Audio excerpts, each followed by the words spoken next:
Jammu Kashmir Pahalgam attack దేశం మొత్తాన్ని ఉలిక్కి పడేలా చేసింది. పహల్గామ్ ప్రకృతి అందాలను చూసేందుకు వచ్చిన పర్యాటకులను మంగళవారం మధ్యాహ్నం ఉగ్రవాదులు అత్యంత కిరాతకంగా కాల్చి చంపారు. ఈ ఘటనలో 20 మంది పర్యాటకులు మృతి చెందగా మరో 20 మందికి పైగా తీవ్ర గాయాల పాలయ్యారు. ఈ ఉగ్రదాడిని దేశమంతా తీవ్రంగా ఖండిస్తోంది. సినీ, రాజకీయ ప్రముఖులు మృతుల కుటుంబాలకు సంతాపం తెలియజేశారు. ఈ క్రమంలో హీరో విజయ్ దేవరకొండ ఈ ఘటనపై స్పందిస్తూ తీవ్ర దిగ్భ్రాంతిని వ్యక్తం చేశారు. పర్యాటకులపై ఉగ్ర దాడి తన మనసును కలిచివేసిందని పోస్టు పెట్టారు. అలాగే పహల్గామ్ ప్రాంతంతో తనకున్న ఓ అనుబంధాన్ని గుర్తు చేసుకున్నారు.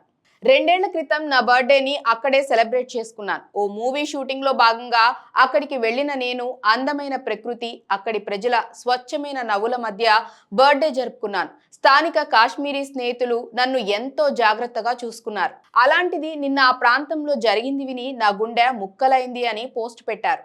అలాగే సైనికులుగా వచ్చి కాల్పులు జరపటం సిగ్గుచేటు, ఒక పిరికి చర్య. ఇలాంటి పిరికి వాళ్లను త్వరలోనే అంతమొందించాలని ఆశిస్తున్నాం.